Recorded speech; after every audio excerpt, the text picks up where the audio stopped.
All right, so I'm joined once again by New Money, New Mansa, Joaquin Buckley. Welcome back, bro. How you been? What's up, Jacob? Man, we good.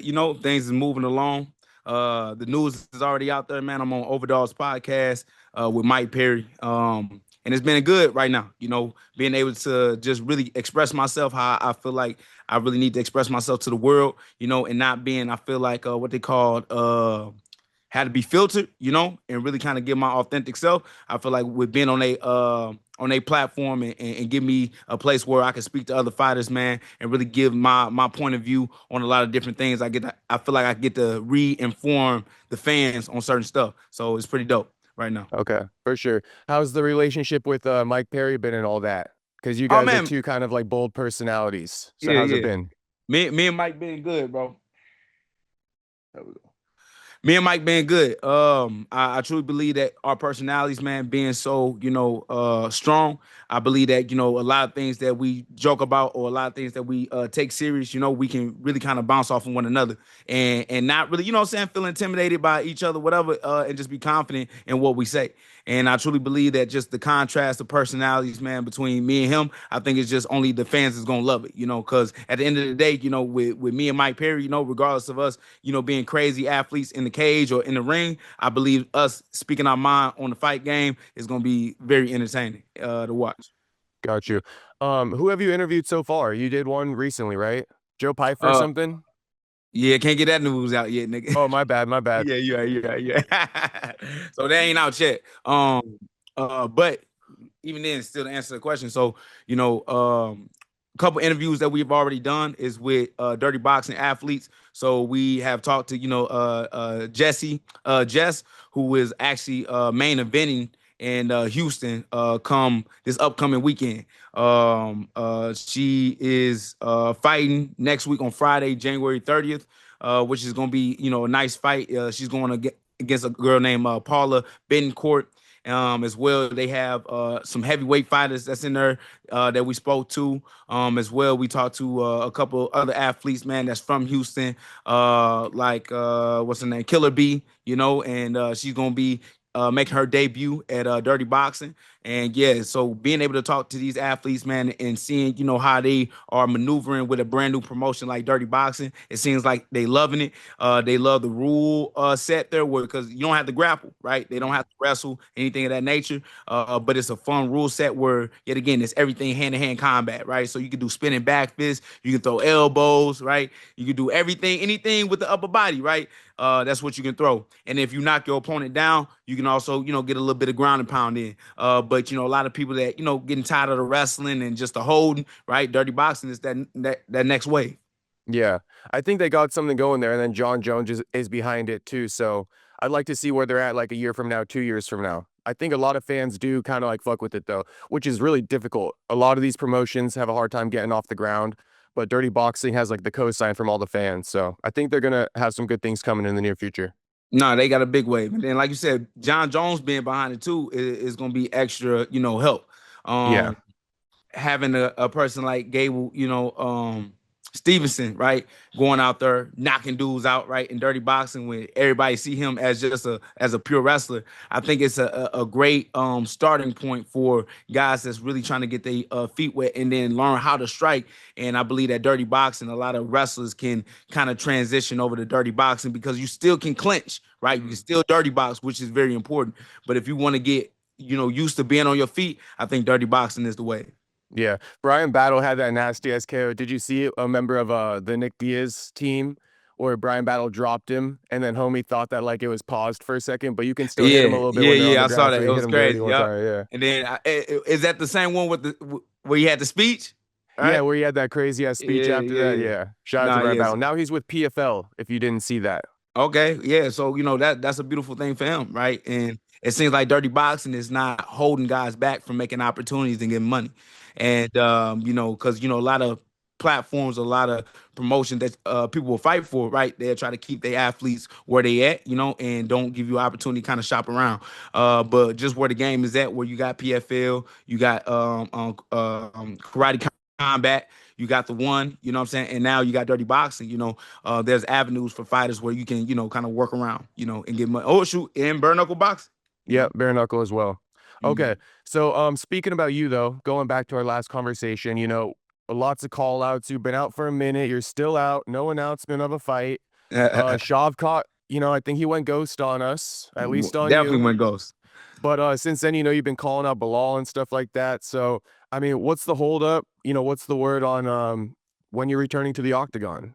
I mean, be honest with you, to answer that question simply, I haven't gotten a call yet from the UFC of the names that I mentioned, right? So I called for the Shadcott fight. I haven't gotten word from the UFC to get that fight. I called out Bilal. I haven't gotten word from the UFC for that fight. So with that being said, it's just right now we just in the waiting game, and Mhm. I don't mind. I think right now, where the UFC is in having this major deal with, Paramount. Let me see how things get maneuvered in the way that they want to kind of, throw the events around. And for myself, I'm doing things outside of the octagon. Obviously, I'm staying in shape. Obviously, what I mean, I'm always preparing for a last minute call if I get that. But right now, I just really want to kind of, branch out and do different things, right? Like I said, I was on the Overdog podcast right now. Also, I'm developing more of the content, on my Instagram. We're gonna be doing lives, more consistently. And I truly believe that there is a position for me outside of the octagon besides just fighting the whole time. And of course, people want to see me fight, and I want to go out there and put on them bangers too. But at the end of the day, you can't force guys to step into the octagon. So whenever these guys get a little bit more confidence, we'll step back in there when the time is right. Okay. And are you still like how about opponent wise and stuff like that? Are you becoming less picky as time goes on, or are you still like set on That certain opponents? that's actually a great question, Jacob. When it comes to like a particular opponent, I don't want to just take any fight, right? But just the way the game is, you already know that inactivity is no good for nobody, right? So if we end up in a situation where, yet again, even myself, I'm just like, look, I'm not trying to wait on, Shah Kai. I'm not trying to wait on Bilal. I'm not trying to wait on JDM, right? Which JDM said or mentioned that he would fight me. I truly believe that I will just have to take, what is available, right? But with that being said, with Paramount being such a massive deal and being such a, incredible platform now that we get to fight on, why would I decide to fight somebody on, let's just be honest, right? On my old contract. Right, I'm looking to get a new deal. I really want to get a new deal. You know what I'm saying? In order for myself to see myself in a position where I'm able to work towards a world title, right? And it will only make sense if I'm not fighting of anybody of name caliber. That if I fight somebody down the rankings, that I should fight for a new deal, and that'd be my reward, right? So you're saying if you fight lower in the rankings, so to speak, then you're hoping to sign a new deal after that fight, given a No, no, no, win, no, no, or no, not before it? after. Yeah, Before you it. gotta. Yeah, it don't make no sense. Yeah, sign it before. Yeah, Okay. yeah. Okay. But regardless, or like if you get a good ass opponent, then you're probably just gonna sign that shit and negotiate later. I mean, you always on the table to negotiate. I don't care what nobody say. You can negotiate after every fight, right? Hmm. Truthfully, right now, whether they gonna negotiate with you is a whole different story. But I truly believe that if I take a fight with somebody that doesn't have of any name value, and if really is not gonna push me besides just give me another fight, then I truly believe that I should work on getting another contract before I fight that individual, Hmm. because I already know my capabilities and where how far I can go. Okay. I got you. And Mm. speaking about that, obviously Gaethje just went viral for saying that he's not getting any extra money for his upcoming fight against Paddy Pimblett for the vacant lightweight title. So I think, it's going to be one of these things where the UFC isn't going to be extending these um, these new deals to you guys. If anything, your management has to reach out and, you need to take matters into your own hands and personally ask for negotiations. Cause clearly there wasn't this blanket like increase across the board where everybody's getting paid more, Right, kind of right, like right, DC insinuated. So right, right, I think right, you just right. got to And reach out and ask them. And I think they'll probably be willing to negotiate. 100%, right? But it's a Hmm. business at the end of the day, so I'm not mad at it. I truly believe that Justin Gaethje, out of all people, right, would be the one that is not very vocal because you really have been blessed by the UFC, right? And what do Hmm. I mean by that? Like Justin Gaethje, out of all his fights, right, they have all. ended up with fight performance bonuses, right? He said, almost has 15 fights, and out of all those fights, has collected 14 bonuses, right? And he made the saying that, hey, it's sad that these 14 bonuses don't add up to $1 million, but they add up though. At the end of the day. And he spoke about his accountability about not spending his money wisely, but that's on you, right? So you got to take accountability for your actions and what you've done, but you can't say that the UFC hasn't been paying you, right? Because if anybody has been getting paid, it's been Justin Gaethje, and he has been able to be put himself in position where he's able fought for an interim title. You know what I'm saying?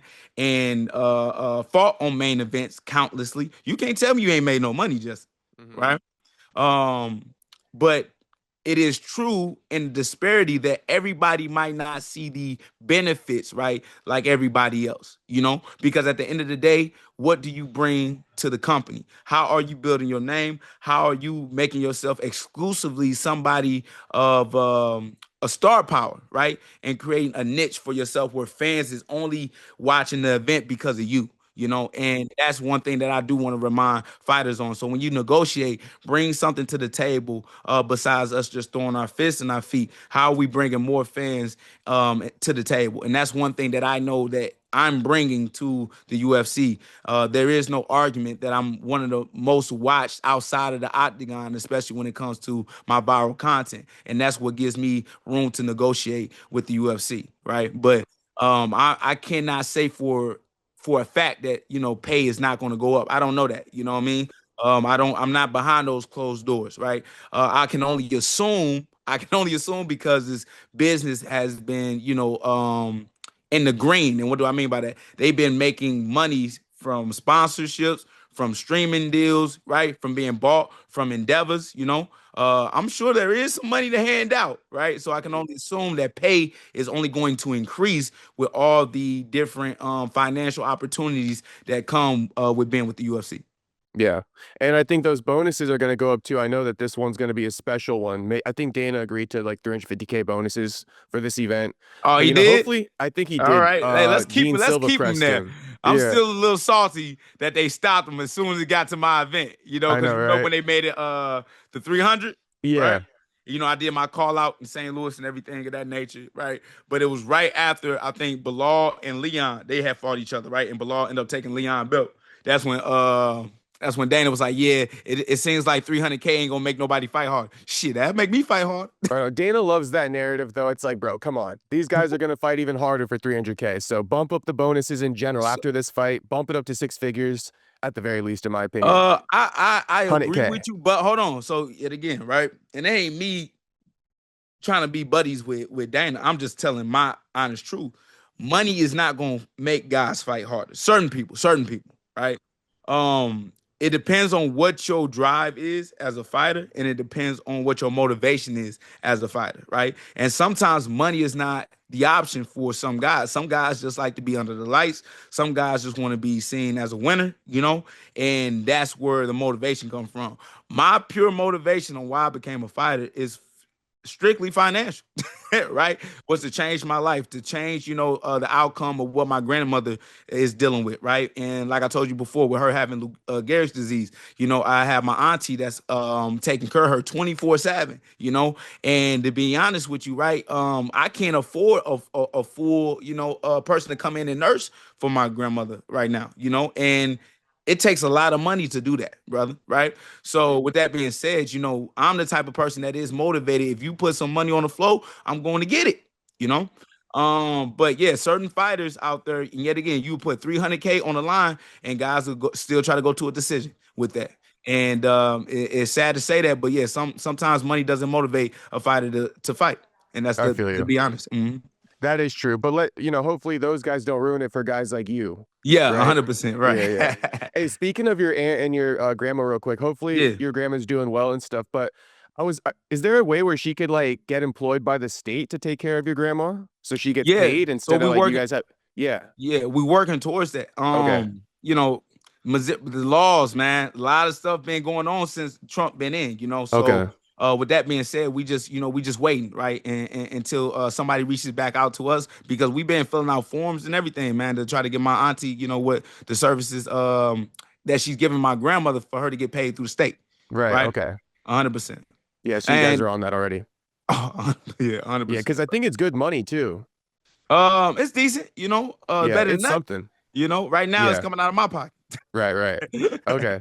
And now just going back to you being out and stuff, there's a few questions I have. I've always been doing these live streams as of late. So a lot of fans, they know we have a relationship. They ask me questions about you. So I figure I'll relay it to you because I was like, listen, I don't even know how to answer this one. But fans think that you should be a bit more active, right? As a And fighter, as active. a fighter, yeah. As a Okay. fighter, just over the last 6 months, basically. Obviously, you've been active before that. I guess Yeah. my question is like, what do you think is a reason for this inactivity? Because there is a narrative out there that once fighters enter the rankings, things start to slow down for them. Other people think, once you start getting paid more, these fights start to slow down as well. When you're unranked, when you're getting paid less, the UFC can just book you every week. Right. So, Right. what's your opinion on why you've been out for so long? Like, what's the holdup on even like booking you? Well, we literally just spoke about it. Somebody got to accept the fight, right? And when the UFC reaches out to us, they give us the option whether we can take it or we don't want it, right? So a lot of things that happen during the inactivity part is because fighters just don't want to fight, And there's and when only you like get it. 14 that you can choose from, right? Exactly. Now, unless Yeah. you just want to take the Kevin Holland route, right? Right, You just right. down to fight anybody at any given time. It doesn't matter, right? Kevin Holland makes good money for him to make that an option. For me, I'm still in the realm where, yet again, it's not picking and choosing, but I want to have the best fight where most people are attracted to and that are really feel invested to watch, right? Because once they do that, I can be able to tell the UFC, look how big of impact that and the influence that I was able to create in order for people to tune in, right? So that's why I'm always like, let me get this guy, let me get that guy, right? Instead of just some random guy from wherever the hell he could be from. But the inactivity part, that's not on my end. When the UFC calls, I'm definitely always open to get a fight. But at the end of the day, you can't force these guys to step into the octagon. So, at the end of the day, we just gonna be patient, and that day that I do come back, oh, be ready and be prepared, right? Because obviously with that weight I've been on, I've been able just to train and just be able to work on my tool sets, right? So I've been able to work on my wrestling. I've been able to work on, finishing guys on the ground, and working on submissions and working on my leg locks. I don't even know. I got lock coming into the game, Damn. right? So Bucker Madoff is really on his way. But I truly believe that once I do come back and step into the octagon, the reason why the anticipation for people to watch me fight is gonna be so great is because they had to wait so long for a great product to be seen again.